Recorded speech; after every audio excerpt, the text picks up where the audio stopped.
Namasté les divines et les divins. Voilà, nous retrouvons pour une nouvelle semaine. J'espère que celle-ci s'est pas trop mal passée, que pour ceux qui étaient en vacances, que vous avez pu en profiter et vous ressourcer, que vous soyez partis ou pas. Donc, je vais vous présenter l'horoscope pour la semaine du 1er mars. Nouvelle lune, lune en vierge, pour ceux que ça intéresse. Alors, je pense que ça va être plutôt positive.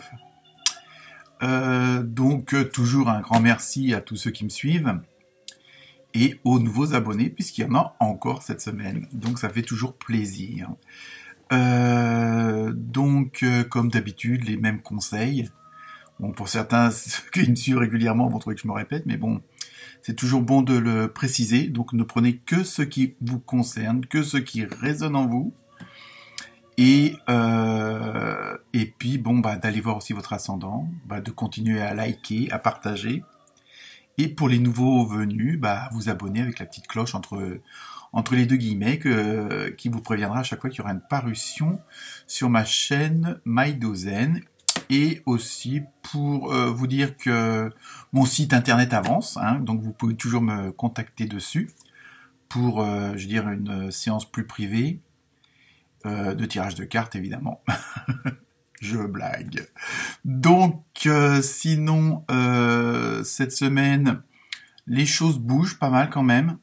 Je pense que pour pas mal de signes, on passe à une étape supérieure. Bon, il y a encore pas mal de choses à régler, mais bon...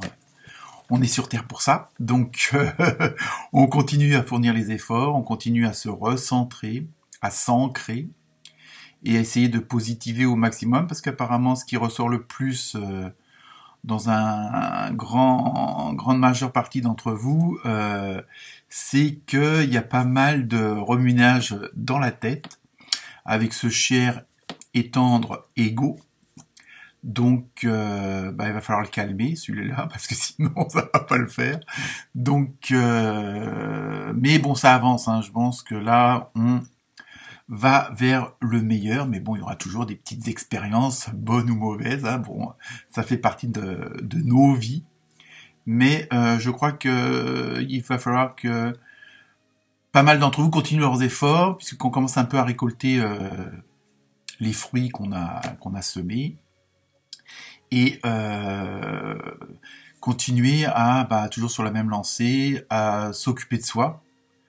Je sais que parfois ça peut paraître paradoxal, mais bon, pour pouvoir mieux vous occuper des autres et mieux, on va dire, rayonner, il faut que vous soyez vous-même rayonnant à l'intérieur. Donc je sais que c'est pas toujours facile, ça demande beaucoup de travail, mais bon, je crois que à partir du moment, quand on a vu dans les semaines précédentes où on lance l'action, en général, l'univers s'occupe du reste, même si ça vient pas aussi vite qu'on voudrait. Donc, courage, continuez vos efforts, et puis, bonne semaine et bon horoscope. Namasté.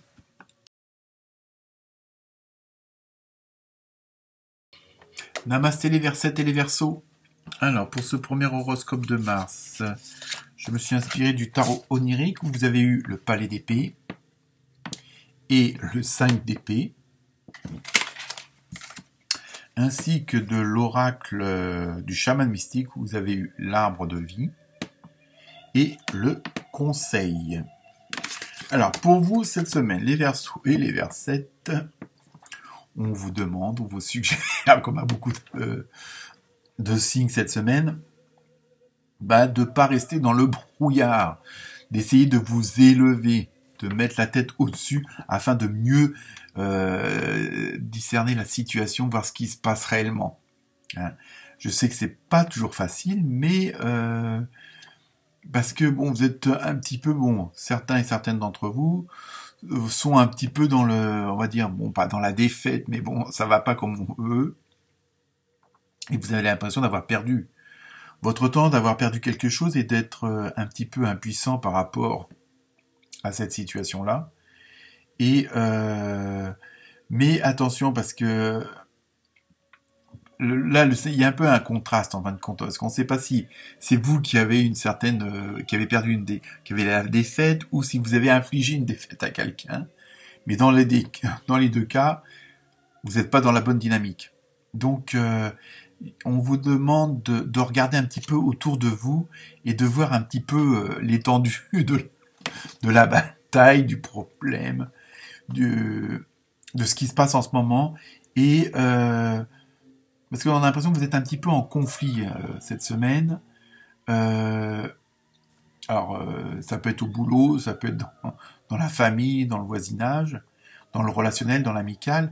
Mais le fait de vous mettre un petit peu au-dessus, de faire une évaluation du champ de bataille, entre guillemets, ça vous permettrait peut-être de mieux voir ce qui se passe réellement. C'est surtout ça. Et peut-être de partir sur de nouvelles bases, de faire un trait sur certaines choses. Et en même temps, de partir dans une nouvelle aventure. Mais pour cela, il va falloir que vous soyez sincère à 100%, que vous aimiez à 100%. C'est pour ça que je dis quel que soit le domaine. Et en même temps que vous soyez prêt, en aimant profondément, c'est-à-dire en faisant les choses vraiment à 100% avec une bonne dynamique, mais aussi que vous soyez prêt à pardonner sincèrement. C'est-à-dire que c'est pas forcément pardonner aux autres, ça peut aussi pardonner à vous-même, de vous être infligé certaines choses, d'avoir fait peut-être des choses qui vous plaisaient pas, mais que pour rester dans une dynamique entre guillemets d'un certain système, vous avez fait des choses contraires à ce que vous vouliez réellement. Donc c'est pour ça que on vous demande de pardonner, mais pas seulement aux autres, à vous-même aussi certaines choses. Après, vous adaptez, hein, chacun voit ce à quoi ça peut correspondre ou pas. Hein, donc ça se trouve, tout va très bien hein, pour certains, je l'espère. Mais on vous demande aussi de regarder comment vous agissez. Alors peut-être que là, alors évidemment, ça vous demande de vous remettre peut-être en question, hein, et de voir comment vous agissez par rapport à vos pensées et à vos vrais désirs. Parce que parfois, on n'agit pas forcément dans la même lignée de ce qu'on a au fond du cœur. Et donc, automatiquement, on a des actes qui correspondent pas du tout à nos envies. Donc c'est pour ça, on vous demande peut-être aussi de faire une sorte d'introspection pour voir réellement au fond de vous-même vos vraies racines, vos vrais désirs. Donc c'est pour ça cette semaine, les Verseaux et les Versettes, il faut vous sortir du lot et essayer de monter quelques marches pour voir la situation et l'horizon d'une autre façon et comment elle peut se dégager. Si vous voyez un peu plus au loin, ça vous permettra peut-être de trouver les bonnes solutions pour dégager la route qui est à vos pieds. Voilà pour vous les Verseaux et les Versettes, donc bon courage et bon travail. Namasté.